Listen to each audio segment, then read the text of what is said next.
Hi everyone, it's Nicole and I'm here with another Scraptastic layout. I'm showing you some of the pattern papers I'm going to be using. A lot of it is scraps that is left over, and then there's that Studio Calico print shop pattern paper that I'm going to be using. And it feels kind of weird using Studio Calico papers because that was the only sheet of Studio Calico paper. But I do like that that pattern, so I'm going to use it. The bars of the colors kind of reminded me of my daughter's swimming pictures.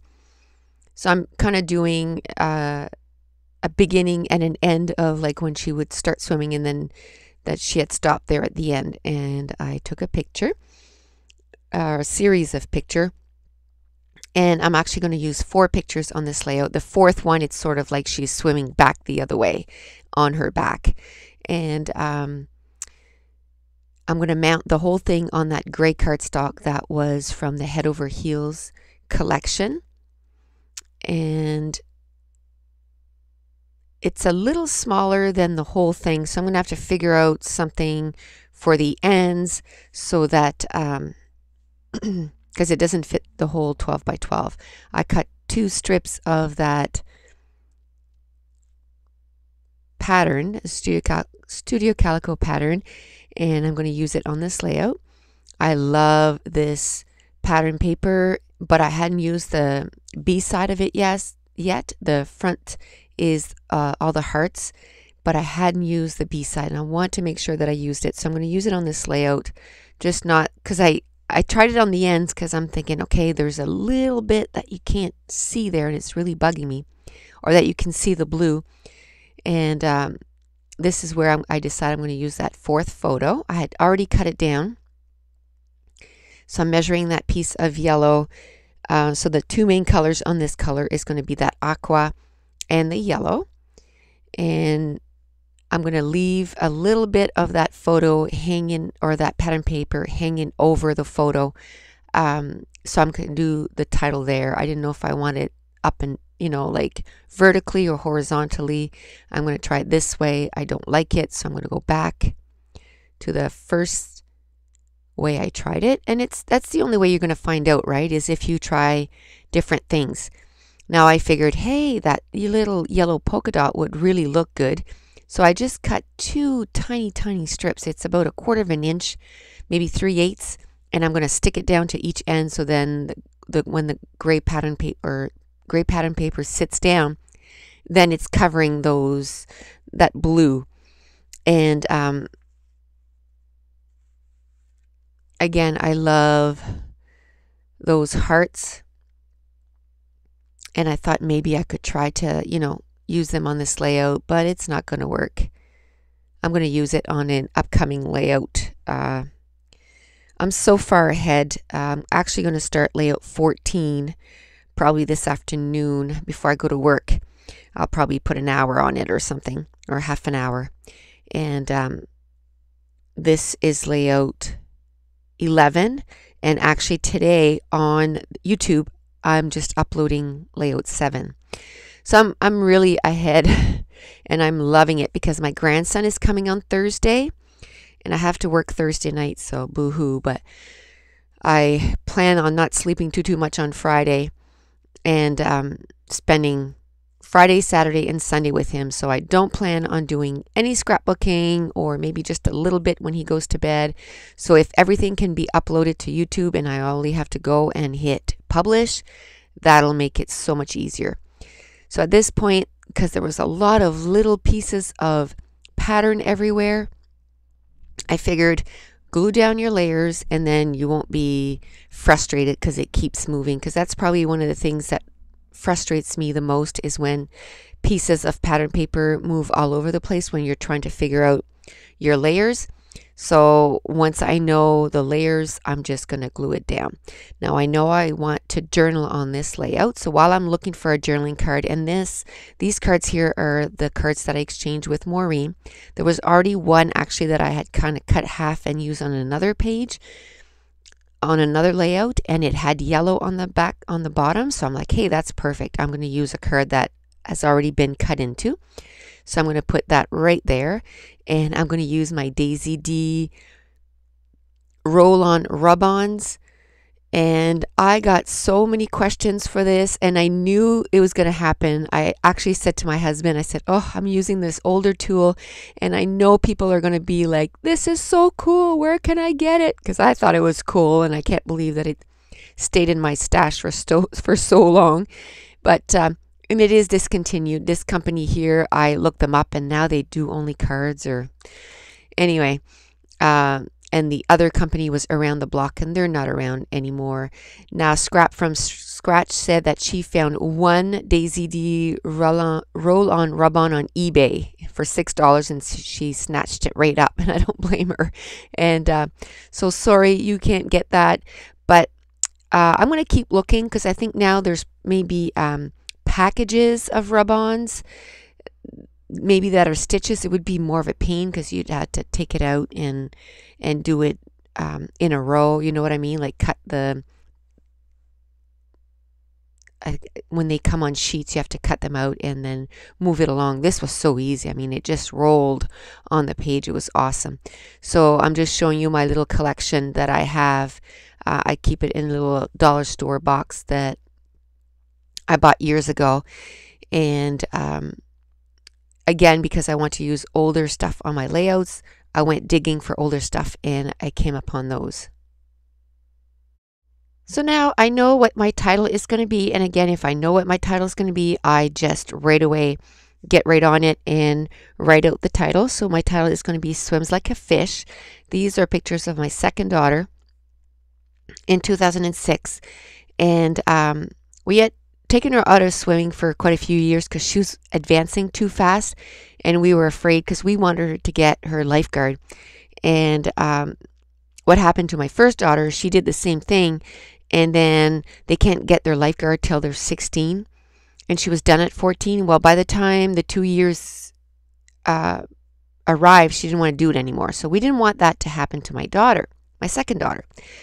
So we thought, well, we'll be smart and we'll wait till she's 12. We took her out at 9. We put her back in when she was 12, because we figured, you know, a couple years, 3 years, 2 years to finish her swimming. Then you got bronze cross and bronze medallion, and it'll bring her up to almost 15, 16. And then, no, this kid gets in the pool and they're like, oh my goodness, like, you're a good swimmer.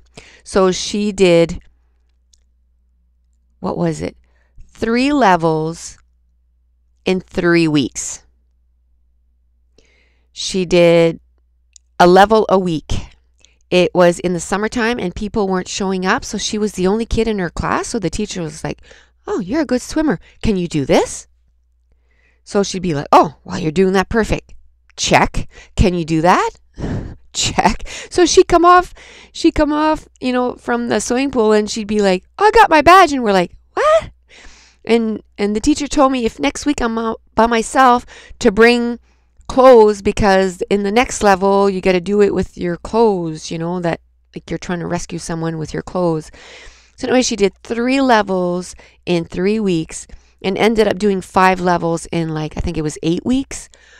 So the kid was done all her levels in, and then it kind of slowed down after that, but because she was 12 at this point, she was done by the time she was 13, and we're like, ah, man. So she did her bronze cross and her bronze medallion, and she never did go for her